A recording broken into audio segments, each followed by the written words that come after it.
കടുത്ത വകുപ്പുകൾ തന്നെയാണ്. അതായത് വളരെ കൃത്യമായി ഒരു തരത്തിലും രാഹുൽ മാങ്കൂട്ടത്തിന് പഴുതുകൾ ഉണ്ടാകാതിരിക്കുവാനുള്ള പ്രത്യേക ശ്രദ്ധ ഈ FIR-ൽ ഉണ്ട് എന്ന് നിയമവിദഗ്ധർ തന്നെ അഭിപ്രായപ്പെടുന്ന സാഹചര്യമുണ്ട്. അക്കാര്യമാണ് ഇപ്പോൾ ഡാൻ സൂചിപ്പിക്കുകയും ചെയ്തത്. നമുക്ക് അതിൻ്റെ വിശദാംശങ്ങൾ കൂടി ഒന്ന് പരിശോധിച്ചു പോകാം. അതായത് ഇപ്പോൾ ഒളിവിൽ കഴിയുന്ന പ്രതിയായിട്ടുള്ള രാഹുൽ മാങ്കൂട്ടം, ആ രാഹുൽ മാങ്കൂട്ടത്തിനെതിരെ അതീവ ഗൗരവതരമായ ആരോപണങ്ങൾ ആണ് ഉന്നയിക്കപ്പെട്ടിട്ടുള്ളത്. ആ ആരോപണങ്ങൾ എന്തൊക്കെ എന്നത് തന്നെയാണ് പ്രിയപ്പെട്ട പ്രേക്ഷകരുമായി ഇനി പങ്കുവെക്കുന്നത്. അവിടെ ഒരു കാര്യം കൂടി പ്രേക്ഷകരെ ഓർമ്മിപ്പിക്കുന്നു. ഈ പരാതിയുടെ അടിസ്ഥാനത്തിൽ ആണ് സാധാരണ നമുക്കറിയാം ഏതൊരു വ്യക്തിക്കെതിരെയും പരാതി നൽകുമ്പോൾ ആ പരാതിയിൽ കഴമ്പുണ്ട് എന്ന് അന്വേഷണ സംഘത്തിന് ബോധ്യപ്പെട്ടാൽ ആ പരാതിയുടെ അടിസ്ഥാനത്തിൽ, അത് പ്രത്യേകിച്ചൊരു അതിജീവിതയാകുമ്പോൾ അതിന് വളരെ പ്രാധാന്യമുണ്ട്. അതിജീവിതയുടെ മൊഴി എന്നതാണ് ഒരു കേസിലെ ഏറ്റവും നിർണായകമാകുന്ന ഒന്ന്. ആ മൊഴിയുടെ അടിസ്ഥാനത്തിലാണ് ഇതിൽ ഈ പരാതിയും ഈ FIR-ലെയും സത്യവും അസത്യവും അത് അന്വേഷണ സംഘം കണ്ടെത്തട്ടെ. പക്ഷേ അതീവ ഗൗരവതരമായ കണ്ടെത്തലുകളും നിരീക്ഷണങ്ങളും തന്നെയാണ് ഈ വകുപ്പുകളിലുള്ളത്. അതാണ് നമ്മൾ പ്രേക്ഷകരുമായി പങ്കുവെക്കുന്നത്. അതിലേറ്റവും പ്രധാനപ്പെട്ടത് എന്നത് BNS 64(2)F എന്നുള്ളതാണ്. അധികാരത്തിൽ ഇരുന്നു കൊണ്ടുള്ള ബലാത്സംഗം എന്നുള്ളതാണ്. നമ്മൾ തുടക്കത്തിലെ തന്നെ സൂചിപ്പിച്ചു, രാഹുൽ മാങ്കൂട്ടം ഒരു ജനപ്രതിനിധിയാണ്. ഞങ്ങൾ ജനപ്രതിനിധി എന്ന് പറയുമ്പോൾ അവർ മാതൃകയാകേണ്ട ആളുകളാണ്. അതായത് ജനങ്ങളെ സേവിച്ചു കൊള്ളാമെന്ന് സ്വയം തയ്യാറായിക്കൊണ്ട് തെരഞ്ഞെടുപ്പിൽ മത്സരിക്കുന്ന ആൾ ആണ് എന്നുള്ളതാണ്. ഇത് അടുത്ത വകുപ്പ് എന്നത് BNS 64(2)H എന്നതാണ്. ഗർഭിണിയാകും എന്ന അറിവോടുകൂടിയായിരുന്നു ബലാത്സംഗം എന്നുള്ളതാണ്. അതായത് കൃത്യമായ ബോധ്യത്തോടു കൂടി തന്നെ ബലാത്സംഗം ചെയ്തു എന്ന് മാത്രവുമല്ല, BNS 64(2)M അനുസരിച്ച് ആവർത്തിച്ച് ബലാത്സംഗം ചെയ്തു എന്നുള്ളതാണ്. ഒരിക്കൽ അല്ല, പലതവണയായി ഈ പെൺകുട്ടിയെ ബലാത്സംഗത്തിന് ഇരയാക്കി എന്നുള്ളത് തന്നെയാണ് അടുത്ത കുറ്റമായി വരുന്നത്. മറ്റൊന്ന് BNS 89 വകുപ്പ് പ്രകാരമുള്ളതാണ്. അത് നിർബന്ധിതമായ ഗർഭഛിദ്രം എന്നുള്ളതാണ്. ഒരുപക്ഷെ പ്രിയ പ്രേക്ഷകരെ എടുത്തു പറയേണ്ടത് ഈ കേസുമായി ബന്ധപ്പെട്ട ഏറ്റവും ഗൗരവമേറിയ ഒന്ന് എന്നത് ഇത് തന്നെയാണ്. ഇതിപ്പോൾ സോഷ്യൽ മീഡിയയിലടക്കം നമ്മൾ അതിജീവിതയെ എങ്ങനെ അപമാനിക്കുന്നു എന്നത് ശ്രദ്ധിച്ചതാണ്. അതെന്തുമായിക്കൊള്ളട്ടെ, പക്ഷേ ഒരു ജനപ്രതിനിധി ഒരു യുവതിയെ ഗർഭഛിദ്രത്തിന് നിർബന്ധിപ്പിച്ചു എന്നത് അങ്ങേയറ്റം ഗൗരവതരമാണ്. ആ ഗർഭം എന്നത് ആരുടേതുമാകാം, പക്ഷേ നിയമപരമല്ലാതെ ഡോക്ടറുടെ പ്രിസ്ക്രിപ്ഷൻ ഇല്ലാതെ സുഹൃത്തിനോട് മരുന്ന് വാങ്ങിക്കൊണ്ടുവരാൻ ആവശ്യപ്പെട്ട് അങ്ങനെ സുഹൃത്ത് നൽകിയ ഗുളികയാണ് ഉപയോഗിച്ചത് എന്നുള്ളതാണ്. അതാണ് ഏറ്റവും പ്രധാനപ്പെട്ടത്. അടുത്തത് 316 വിശ്വാസവഞ്ചന 5 വർഷം വരെ തടവും പിഴയും ലഭിച്ചേക്കാവുന്ന ഒന്നാണ്. അതായത് ഈ യുവതിയെ വിശ്വാസത്തിലെടുത്തുകൊണ്ട് വിവാഹം കഴിക്കാമെന്നൊക്കെ വാഗ്ദാനം ചെയ്തിരുന്നു എന്നുള്ളതാണല്ലോ നമ്മൾ മനസ്സിലാക്കുന്നത്. അങ്ങനെയെങ്കിൽ അത് കൃത്യമായി വിശ്വാസവഞ്ചനയാണ്. ഈ വകുപ്പുകൾ ഉണ്ട്. അതിനുശേഷം നമ്മൾ പുറത്തു വന്ന ടെലിഫോൺ സംഭാഷണത്തിൽ ഭീഷണിപ്പെടുത്തുന്നത്, അതായത് ഈ പെൺകുട്ടി കൊല്ലാനാണോ ശ്രമം എന്ന് ചോദിക്കുമ്പോൾ അതിനൊക്കെ എനിക്ക് നിസ്സാരമായി സാധിക്കില്ലേ എന്ന മട്ടിലുള്ള ഭീഷണി, ആ ഭീഷണിപ്പെടുത്തൽ 7 വർഷം വരെ തടവ് ലഭിച്ചേക്കാവുന്ന ഒന്നാണ്. ഇങ്ങനെയുള്ള ഗൗരവമേറിയ വകുപ്പുകൾക്ക് പുറമെ BNS 329 അത് അതിക്രമിച്ചു കടന്നു എന്നുള്ളതാണ്. നമുക്കറിയാം പലയിടങ്ങളിൽ വെച്ചാണ്, പ്രത്യേകിച്ച് യുവതിയുടെ വസതിയിൽ വെച്ച് അടക്കം, ഫ്ലാറ്റിൽ വെച്ചടക്കം പീഡിപ്പിച്ചു എന്ന് പറയുമ്പോൾ അത് അനുവാദത്തോടെയല്ല, അത് അതിക്രമിച്ചു കയറിയുള്ള പീഡനമായിരുന്നു എന്ന് പറയുമ്പോൾ ആ അതിക്രമം എന്നതും ഒരു വകുപ്പാണ്. അത് താരതമ്യേന വകുപ്പ്, അതായത് ശിക്ഷ കുറഞ്ഞ വകുപ്പാണ്. 3 മാസമൊക്കെയാണ് ശിക്ഷ ലഭിക്കുക. എന്നാൽ ഗൗരവമേറിയ ഒന്നാണ് ഒരു യുവതിയെ, ഒരു സ്ത്രീയെ ശാരീരികമായി ഉപദ്രവിക്കുക. അത് കഠിനമായ ദേഹോപദ്രവം സൃഷ്ടിച്ചു എന്നാണ് യുവതി പറയുന്നത്. അത് പ്രകാരം BNS 116 പ്രകാരമുള്ള വകുപ്പ് ചുമത്തിയിട്ടുണ്ട്. 7 വർഷം വരെ തടവും പിഴയും ലഭിക്കാവുന്ന ഒന്നാണ്. മറ്റൊന്ന് സ്വകാര്യതയുടെ ലംഘനം എന്നുള്ളതാണ്. ഇത് ആ പെൺകുട്ടിയുടെ ഐഡൻറ്റിറ്റിയുമായി ബന്ധപ്പെട്ട് അവർക്ക് അവരുടേതായ ഒരു സ്വകാര്യതയുണ്ട്. അവരുടെ ശരീരവും മനസ്സുമൊക്കെ അവരുടേത് മാത്രമാണ്.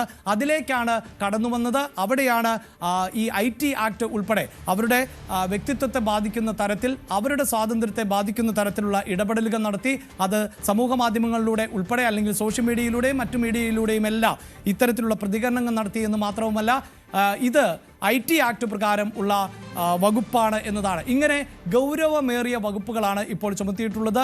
ഈ ഗൗരവമേറിയ വകുപ്പുകൾ നിലനിൽക്കുന്ന ഒരു ജനപ്രതിനിധിയാണ് ഇപ്പോഴും ഒളിവിൽ തുടരുന്നത് എന്നത് തന്നെയാണ് ഏറ്റവും എടുത്തു പറയേണ്ടത്. എന്തുകൊണ്ടാണ് നമ്മുടെ പോലീസ് സംവിധാനങ്ങൾക്ക് രാഹുൽ മാങ്കൂട്ടത്തിലിനെ പിടികൂടാൻ സാധിക്കാത്തത് എന്ന ചോദ്യം തന്നെയാണ് ഇവിടെ പ്രസക്തമാകുന്നത്.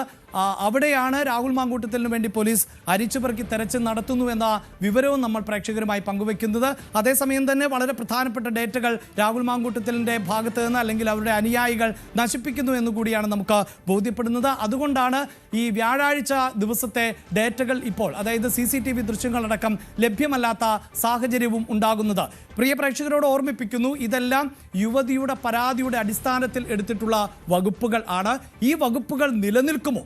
അത് തീരുമാനിക്കേണ്ടത് കോടതിയാണ്. അത് കോടതി തീരുമാനിക്കുക അന്വേഷണ കണ്ടെത്തലിലൂടെയാണ്. അതിനപ്പുറത്ത് ഒരു FIR രജിസ്റ്റർ ചെയ്താൽ അതിലുണ്ടാകുന്ന ആരോപണങ്ങൾ മുഴുവൻ ശരിവെക്കാൻ ഞങ്ങളും ഒരുക്കമല്ല.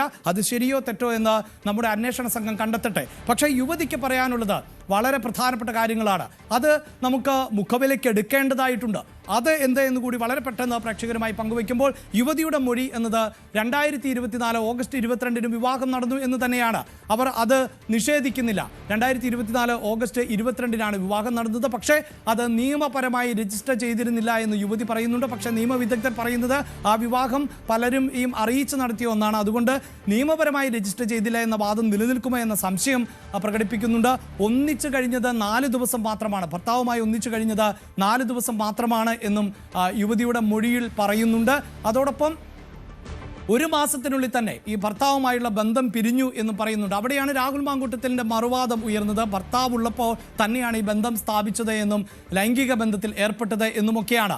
അതേസമയം രാഹുലുമായി പരിചയപ്പെട്ടത് 5 മാസത്തിന് ശേഷം എന്നാണ് യുവതി പറയുന്നത്. 1 മാസത്തിന് ശേഷം വിവാഹബന്ധം പിരിഞ്ഞുവെങ്കിൽ രാഹുൽ പറയുന്ന വാദം ശരിയല്ല എന്ന് യുവതി പറയുന്നു. പരിചയപ്പെട്ടത് ഈ വിവാഹം ഒഴിഞ്ഞ ശേഷമാണ് എന്നുകൂടി യുവതിയുടെ മൊഴിയിൽ ഉണ്ട് എന്നുള്ളതാണ്. അതുകൊണ്ട് തന്നെ ഈ രാഹുലിൻ്റെ ആരോപണമാണ് യുവതി പറയുന്നതാണോ ശരി എന്നത് അന്വേഷണ സംഘം കണ്ടെത്തണം. യുവതിയുടെ മൊഴിയിൽ 2ാം മാസത്തിലാണ് ഗർഭഛിദ്രം നടത്തിയത് എന്ന് പറയുന്നുണ്ട്. അതായത് ഗർഭിണിയാണ് എന്നറിഞ്ഞ അക്കാര്യം രാഹുൽ മാങ്കൂട്ടവുമായി പങ്കുവെച്ചപ്പോഴൊക്കെ തുടക്കത്തിൽ ഉണ്ടായിരുന്നില്ല വലിയ എതിർപ്പുകൾ എന്നുള്ളതാണ്. 2ാം മാസത്തിലേക്ക് എത്തുമ്പോഴാണ് ഗർഭഛിദ്രം നടത്തിയത് എന്നാണ് അറിയുന്നത്.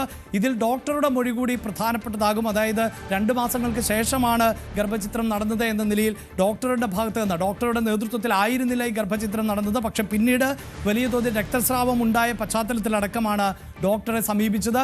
മരുന്ന് കഴിച്ചത് യുവതി ഗർഭഛിദ്രത്തിനായി മരുന്ന് കഴിച്ചത് മെയ് 30 എന്നാണ് യുവതി മൊഴിയിൽ വ്യക്തമാക്കിയിട്ടുള്ളത്. അതിനുശേഷമാണ് വലിയ തോതിൽ രക്തസ്രാവം ഉണ്ടാകുന്നത്. അപ്പോഴാണ് ആശുപത്രിയിൽ ചികിത്സ തേടുകയും ചെയ്തത്. അവിടെ സ്വകാര്യ ആശുപത്രിയിലും സർക്കാർ ആശുപത്രിയിലും ചികിത്സ തേടി എന്നറിയാൻ സാധിക്കുന്നു. മാനസികമായി വലിയ തോതിൽ ബുദ്ധിമുട്ടുകൾ നേരിട്ടു എന്നുള്ളതാണ്. ആ മാനസികമായി തളർന്നുപോയ യുവതിയെ വീണ്ടും മാനസികമായി തന്നെ തളർത്തുന്ന തരത്തിലുള്ള പ്രതികരണം ആയിരുന്നു ഈ രാഹുൽ മാങ്കൂട്ടത്തിൻ്റെ ഭാഗത്ത് നിന്നുണ്ടായത്. അവിടെയാണ് ഭീഷണി അടക്കമുള്ള വകുപ്പുകൾ പ്രധാനപ്പെട്ടതായി നിലനിൽക്കുകയും ചെയ്യുന്നത്. ഇതൊക്കെയാണ് യുവതിക്ക് പറയാൻ ഉള്ളത്. യുവതിയുടെ മൊഴി എന്നത് യുവതിയുടെ ഈ മൊഴിയാണ് ഏറ്റവും നിർണായകമായി മാറാൻ പോകുന്നത്. അങ്ങനെയുള്ള രാഹുൽ മാങ്കൂട്ടത്തിന് വേണ്ടിയാണ് ഇപ്പോൾ അന്വേഷണം ഊർജിതമാക്കിയിട്ടുള്ളത്. ഇനി മൊഴി പൊരുത്തക്കേടുകൾ ഉണ്ടോ, അതെയോ ഈ മൊഴി പൂർണ്ണമായും വിശ്വാസത്തിലെടുക്കാമോ, ഇതെല്ലാം അന്വേഷണ സംഘം കണ്ടെത്തട്ടെ. പക്ഷേ ഏറ്റവും നിർണായകമെന്നത് രാഹുൽ മാങ്കൂട്ടം എവിടെ എന്നുള്ള ചോദ്യമാണ്. മുൻകൂർ ജാമ്യം നൽകിയിരിക്കുന്നു. ബുധനാഴ്ചയാണ് കോടതി ഈ വിഷയങ്ങൾ പരിഗണിക്കാൻ പോകുന്നത്. അപ്പോൾ യുവതിയുടെ മൊഴിയെയും രാഹുലിൻ്റെ ആരോപണങ്ങൾ തെറ്റാണ് എന്നതിൻ്റെയും ഒക്കെ സാധൂകരിക്കുന്ന പ്രാഥമികമായ വിവരങ്ങൾ അന്വേഷണ സംഘം സമർപ്പിക്കും എന്ന് വേണം നമുക്ക് മനസ്സിലാക്കാൻ.